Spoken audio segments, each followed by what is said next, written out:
Hi everybody, welcome back to my YouTube channel. This is Meena Venkatesh. I know it's been 5 months that I uploaded videos on my YouTube channel. I'm really sorry about this. I've got a lot of messages on LinkedIn, Instagram about my ghosting on the social media platforms. But then I am back now. First of all, I'm very happy to share happy news with all of you that I've got my new home. This is my first real estate investment, and soon I'm gonna be coming up with my home tour video and also what are some of the important points that you have to keep in mind about the real estate investment, which is like your first real estate investment.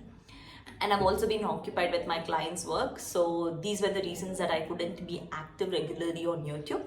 But I'm back. I'm gonna be uploading videos on my YouTube channel frequently going forward.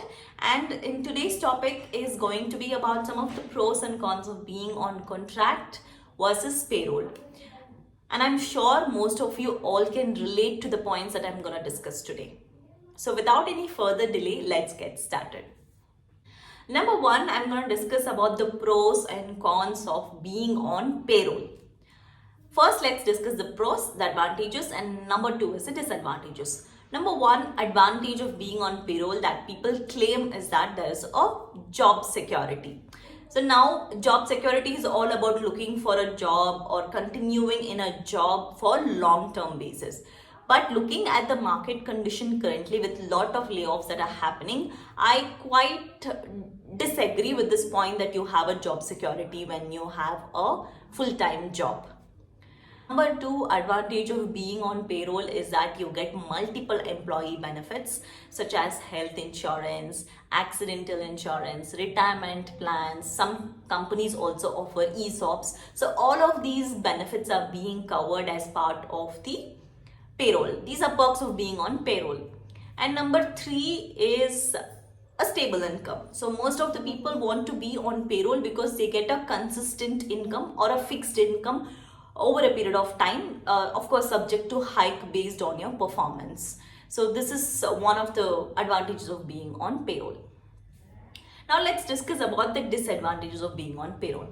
Number one is the lack of flexibility. And of course everybody would agree to me that you cannot be working on a full-time basis for multiple companies, which is called moonlighting, which is definitely not accepted by many of the companies now. Number two is workload. So when you're on payroll, the job offer does not really give the complete description of your roles and responsibilities. When you join the company, you end up handling a lot of works, not only the roles and responsibilities that you saw as part of the job description while you were giving the interview. And this is one of the disadvantage. Number three is the less tax benefits. Of course, you all know that when you're on payroll, you have limited tax reductions. Of course, you're restricted to Chapter 6A, HRA. So these are some of the tax reductions that you have. But at the same time, because of the tax reductions in hand that you get is also lower when compared to the one that who receives on a contract basis. And I'm going to speak a common topic of work-life balance because I don't want to consider as an advantage or disadvantage in either of the buckets. So I'm going to discuss this as a common topic. So these are some of the pros and cons of being on payroll. Now let's compare this with contract.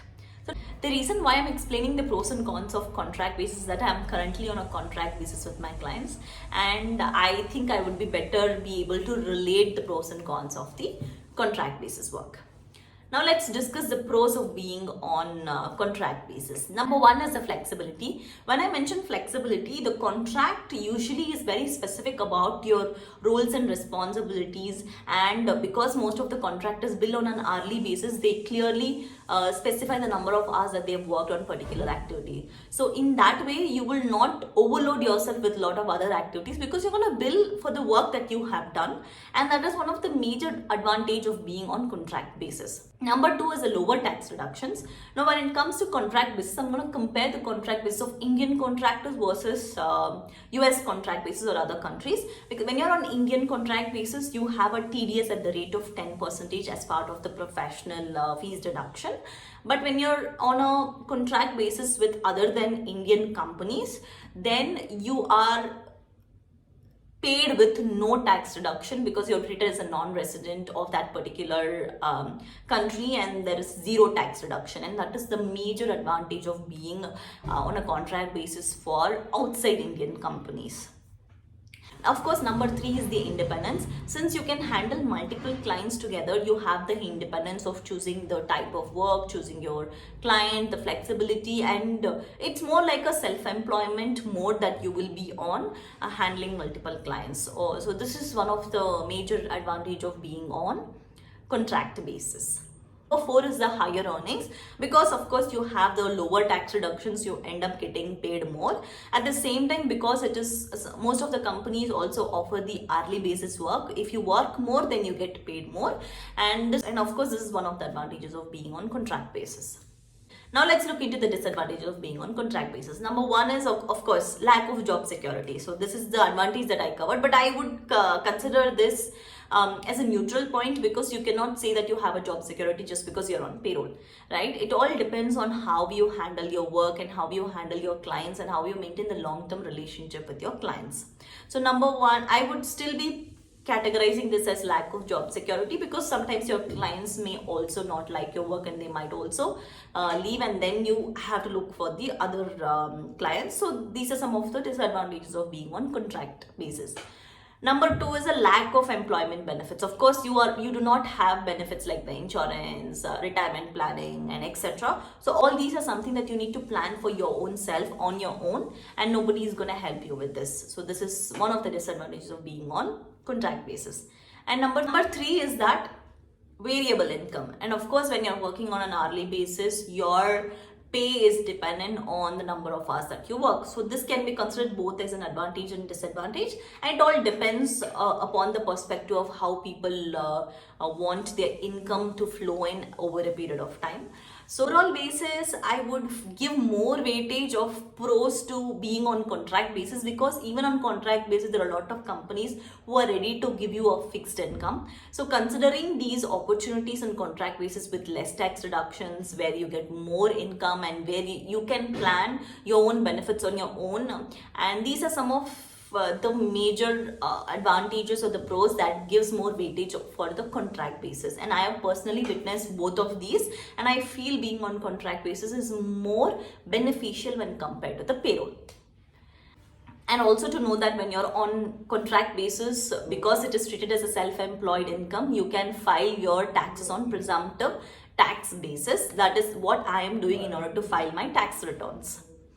Now let's speak about the last point, which is the work-life balance. Now, whether you're on contract basis or on payroll basis, work-life balance is really important.